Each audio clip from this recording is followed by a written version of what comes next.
Hello, everyone, and welcome to another fascinating show.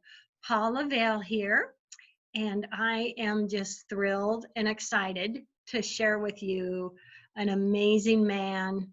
We have with us today John Perkins. He is a New York Times best-selling author and activist whose 10 books on global intrigue, shamanism, and transformation, including Touching the Jaguar, which is an amazing book, Shifting and Classic Conventions of an Economic Hitman, has been on the New York Times bestseller list for more than 70 weeks, selling over 2 million copies. You just are everywhere, John. Your books are amazing. You are well known. You have so much to share with us. First off, I want to say welcome to the show. Thank you, Paula. It's wonderful to be with you. I really appreciate it. Thank you. Oh, I am just honored. I would love for you to begin with just a bit of for those that don't know you, a bit of your background and kind of what brought you to where you are today, John. Well, if go back far enough, back in the late 60s, early 70s, I was a Peace Corps volunteer deep in the Amazon rainforest, living with people that are the Shuar people. They're hunters and gatherers in those days, very traditional living. It was a very new and different experience for me. I'd recently graduated from business school, and I got very ill at one point. I was dying. I couldn't keep any food down. I couldn't stand up even. And I was a very long walk through a dense jungle to the nearest road, and then another 2 days in a rickety old bus, if I could find one, to the nearest medical doctor. There was no way I could do that. To make a long story short, in the book you just showed, it has a long story in some detail. A Shuar shaman cured me that night, and how he did this was he took me on a what we call a shamanic journey or vision quest.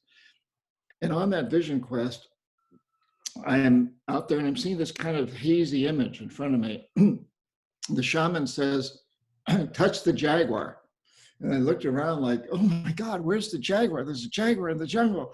And then I realized that as this vision quest, I was seeing this nebulous kind of image forming into a jaguar's face.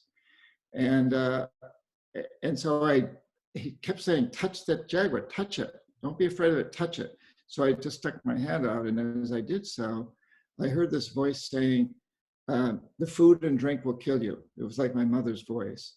And I realized that, I've been raised with a family that goes back almost 300 years in New England.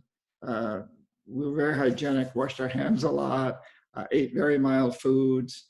And now suddenly I'm living with people that have never seen a bar of soap, eating some very strange foods. For one thing, in the Amazon, you don't drink river water because the rivers are filled with organic matter. People know that it's not safe to drink the water, so they drink something called chicha, which is a kind of beer. It's made by women chewing and spitting the manioc root, and their saliva helps set up a fermentation process. And then it's alcoholic, and so then you can add water to it and drink it. It's mild alcoholic, kind of like a beer, and so that's what you drink. So I'm drinking. You have to rehydrate a lot in the Amazon, so I'm drinking a lot of spit beer, and I'm eating a lot of very strange foods, live squirming grubs, which is a delicacy. And I realized on this vision quest that every time I ate these things or drank this spit beer, there was this voice saying, "Son, it'll kill you," like my mother or somebody. And when I touched the jaguar, I clearly saw that. And the next images that I saw were how healthy the Shuar are. The men are all built like Tarzan. They're hunters. And the women, I was in my early 30s, early 20s. The women were looking very good. And people live to be very old unless they die in a hunting accident or a snake bite or something like that. So on this vision quest, I saw that it wasn't the food and drink that was killing me, it was my perception. And I recovered very quickly. the shaman then required that I become his apprentice in payment for what he'd done. And I had no interest, I'd never even heard of a shaman until I got there. I had graduated from business school. It's 1969. Nobody heard of shamans, really. There was no future in shamanism. There is now. But I graduated from business school. I had no interest, but the guy saved my life. So I did it. I studied with him. I became his apprentice for over a year. Excuse me. And after that, I went back and did what I'd been trained to do, which is become an economist. I traveled around the world, and every opportunity I had, I started studying with shamans in places like Indonesia and Iran and Egypt and all over Latin America. And what I learned was what this first shaman taught me is that our reality is molded by our perceptions. So if you think about it, Paula, there is no United States. There's no Canada. There's no culture, there's no religion, there are no corporations, there's no economy except as we perceive it. And when enough people accept a perception or codify it into law, it has a huge impact on reality. And that's the shamanic concept. We change things by changing our perception. It's also modern psychology. Modern psychotherapy is based on that. Quantum physics, corporate marketing, all of these things are based on changing perceptions. And that was a very, very important aspect for me. After that, I did what I'd been trained to do. When I got out of the Peace Corps, I became an economist. I became a chief economist. I did work that we call today that of an economic hitman, which again used perception. I can go into that in more detail if you want, but that's kind of the beginning of the story, and it's had an influence on me ever since. The power of perception. Of course, writers, artists draw on perception changes all the time. That's what we do. We create perceptions, which then impact reality. Oh, John, I love that. And personally, I just think shamanism is so amazing and powerful. I'm wearing my Peru shirt. I went to Peru years ago for Reiki training, and I met an amazing shaman and had time with him. And you're right, he was so buff. I mean, he was so physically healthy and buff. And that intrigued me. So I took some shamanism training, not near, I'm sure, what you did, but it changed my life, John. I literally came home from Sedona, Arizona, and just said, I see through new eyes. It really is fascinating, isn't it? It is. And, so I wrote 5 books on shamanism, Shape-Shifting the World as You Dream It, 5 books in total. And then I wrote Confessions of an Economic Hitman, which became, as you pointed out, a very big bestseller, over 2 million copies, 30 some odd languages. And 3 other books on international economics and intrigue. And it's interesting because these 2 genres seem very different. And I would speak at places about shamanism, and somebody would ask in the audience, like, well, are you the same guy that wrote those books on like Confessions of an Economic Hitman? And I'd speak at international economic forums, which I was also invited to do. And somebody would ask, well, are you the same guy that wrote those shaman books? And it was like, these are 2 different worlds. Mm-hmm. To me, they never were 2 different worlds. And I'll tell you why in a minute. But so that's why I really wrote the book that you just held up, Touching the Jaguar, Transforming Fear into Action to Change Your Life and the World. Mm-hmm. And this book is a bridge between those 2 genres. And I always realized that there was a total bridge, because that my economic books basically go to the idea that we've created an economic system. It's really a governmental, social economic system that is failing us. It's what we call a death economy, an economic system that's consuming itself into extinction. It's ravaging its own resources. And we need to change that to what we could call a life economy, an economic system that regenerates destroyed environments, cleans up pollution, and recycles and creates new technologies that don't ravage the environment, that draw on the air, that draw on sun, that draw on wind to do things. A whole new economic system. And the way to get from one to the other is through changing perception, because the perception that controls the death economy is one that we have to maximize short-term profits, regardless of the social and environmental costs for businesses. And for us as individuals, maximize our short-term materialistic consumption. And the life economy, based on the idea that we look to the long term, that we maximize long-term benefits for people and nature. And that drives the corporations, that we pay investors decent rates of return to invest in things that clean up pollution, that regenerate destroyed environments, and so on and so forth.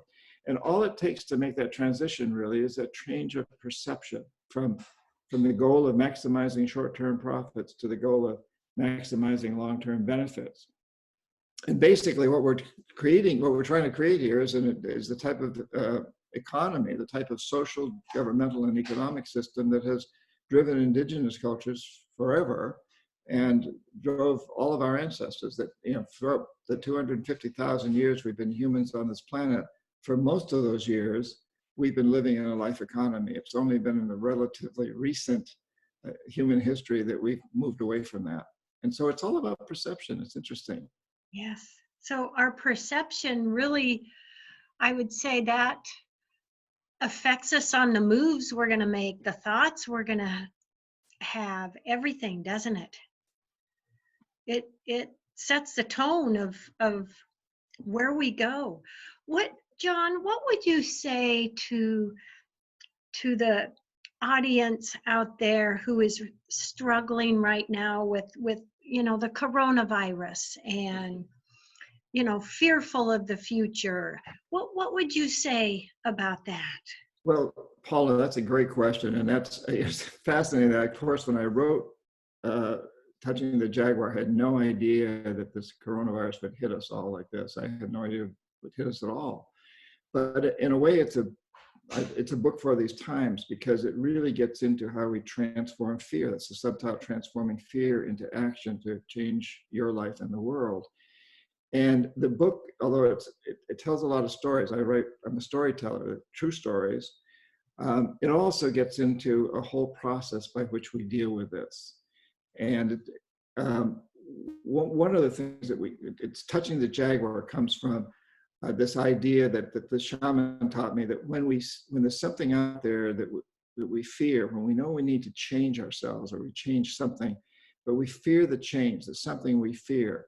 And if we run from that fear, it haunts us, it chases us. But if we touch it, it gives us energy and wisdom, and it gives us the ability to create change. And so, for example, someone sitting at home right now saying, oh my God, I cannot keep self-isolating like this. I can't go on for another month or even another week or 2 months or 3 months. I can't do it. I'm a social animal. That's scary. That's very scary. But if we touch that jaguar, if we really go into that, what is this fear all about? And what does it offer us? And then we realize, well, boy, I always wanted to learn to play the flute. I got a flute over here in this drawer, and I can go online and learn how to play the flute online. Or I always wanted to read these books or write a book, or spend time on the telephone talking to my relatives who are in another country, or whatever it is. If we touch the jaguar that says, oh, being in our houses like all this time is scary, but we then realize, well, wait a minute, I've always wanted this. I've always said, what if I didn't have to get up and go to the office? What if I didn't have to get up and do this? If I could just stay home and read more, or play the flute, or whatever it is. And so that's an example of touching the jaguar.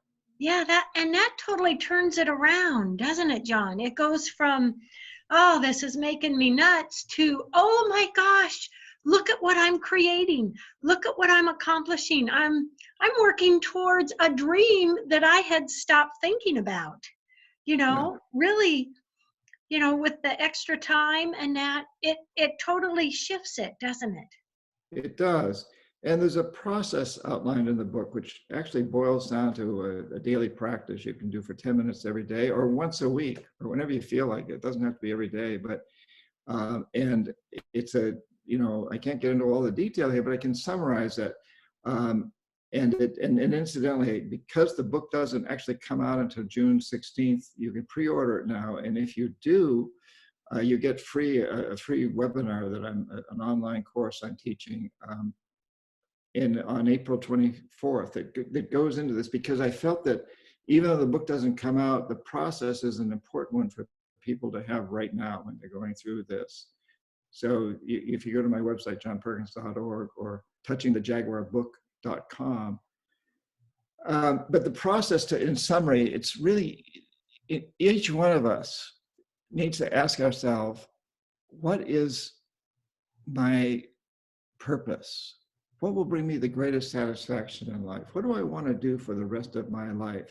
If I'm lying on that proverbial deathbed looking back, what am I most going to celebrate about what I did with my life? Or what would I most regret that I didn't do? What is that thing?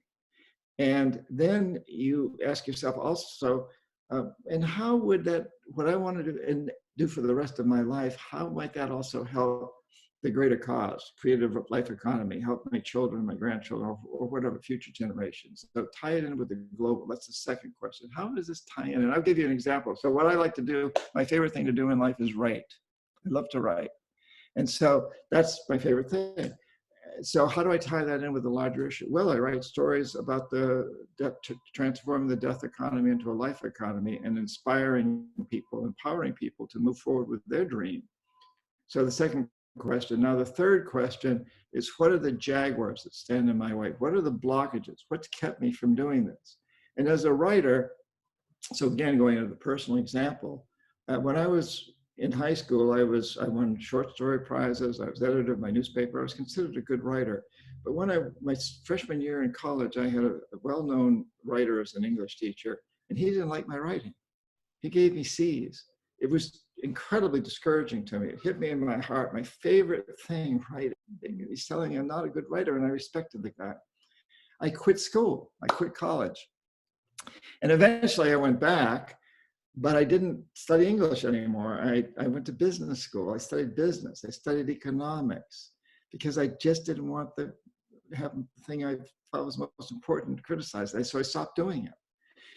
So that was a Jaguar, that voice. You can't write. That guy speaking to me, you can't write. Just like my mother when I was in the Amazon, that food will kill you.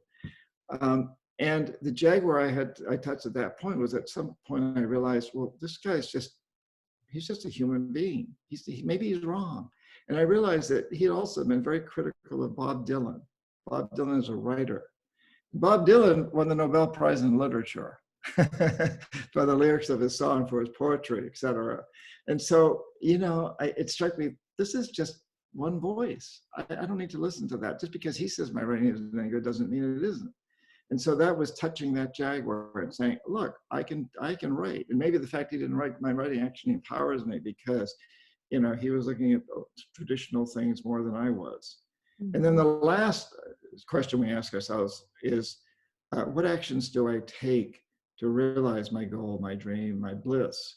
And for a writer, you got to write every day. If you can take a few days off, but you got to write even when you're not inspired. And to realize that, and I now realize that, I write maybe 1,000 pages for every page that ever gets published. You keep writing. It's like if you're a concert pianist, you practice for 1,000 hours before you go on the concert stage. If you're a professional tennis player, you practice for 1,000 hours for every hour you spend on the professional court.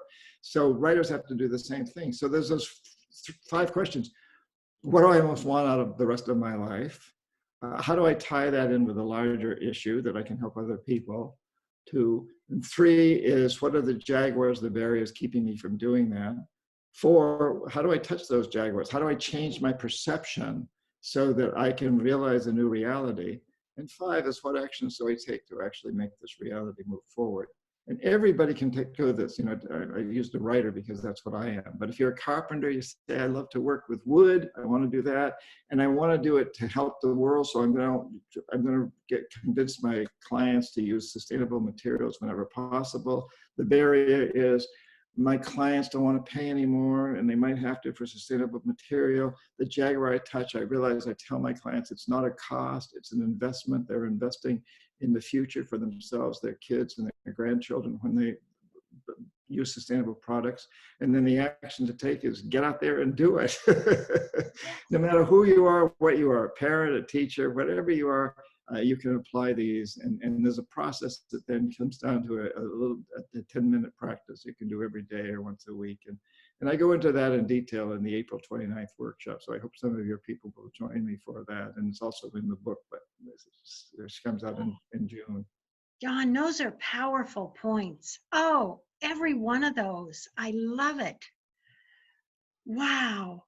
And, that really is something, I love what you said about your teacher, because gosh, it can be so easy for us to get criticism from one person or something. And it's like we just let that stop us. Yes. Yeah.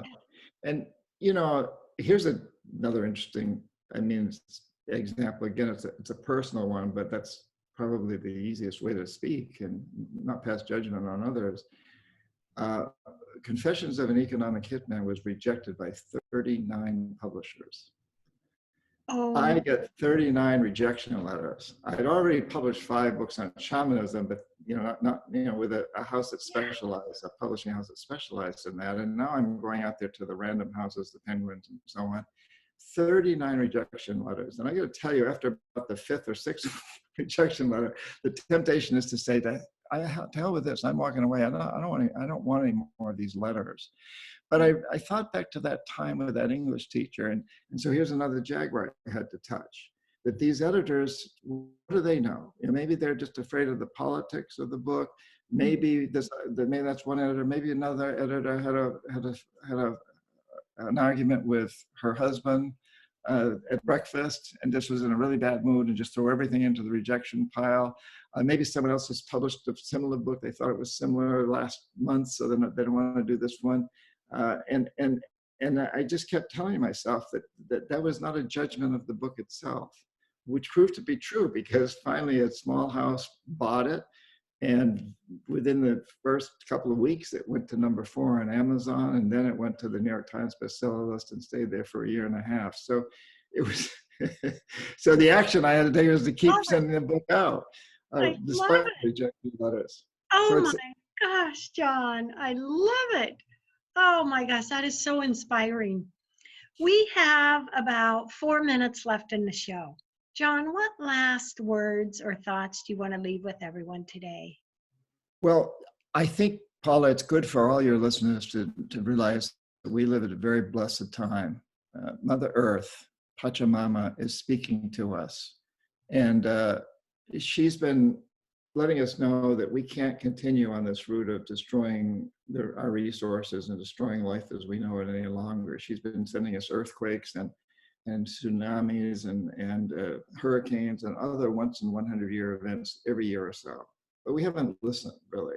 We've said, well, if I survive the hurricane or whatever it is, within a few days, or maybe it'll take a couple of weeks, the outside world will come to my rescue. Bottled water, food. And the leader will say, well, let's rebuild. We're going to be better than ever. So it's been this localized reaction of we can get back to normal. But the virus is global. Nobody has escaped it. There is no outside world.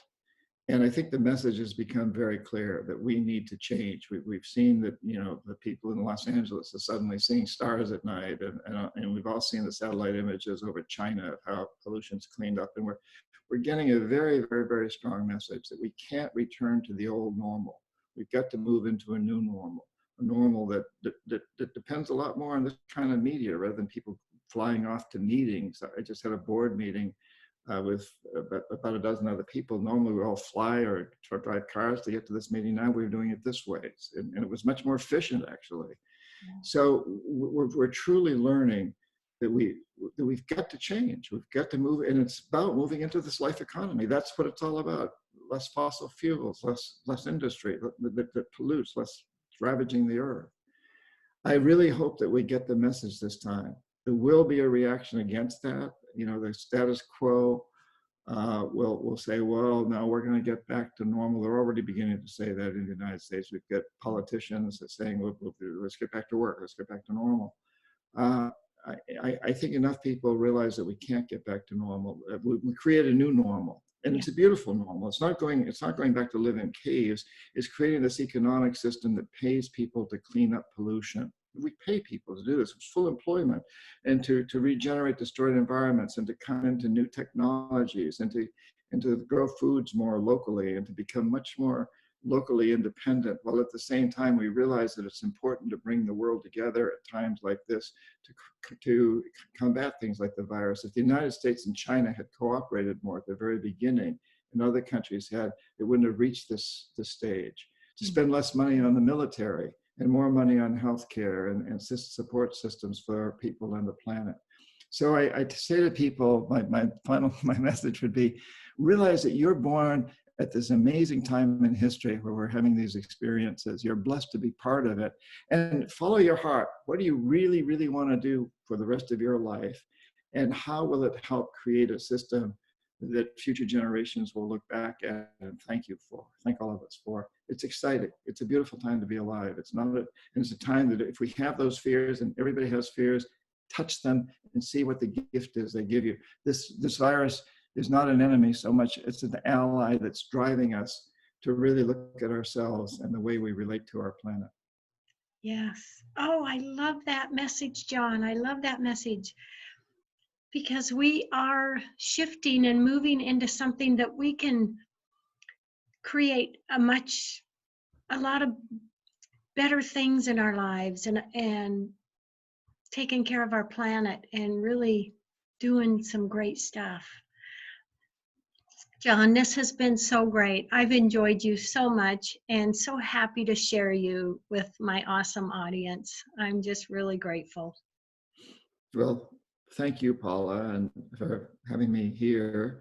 And thank you for all that you do. It's so important that you do this. And I'm sure you've had to touch a bunch of Jaguars to get to do this show.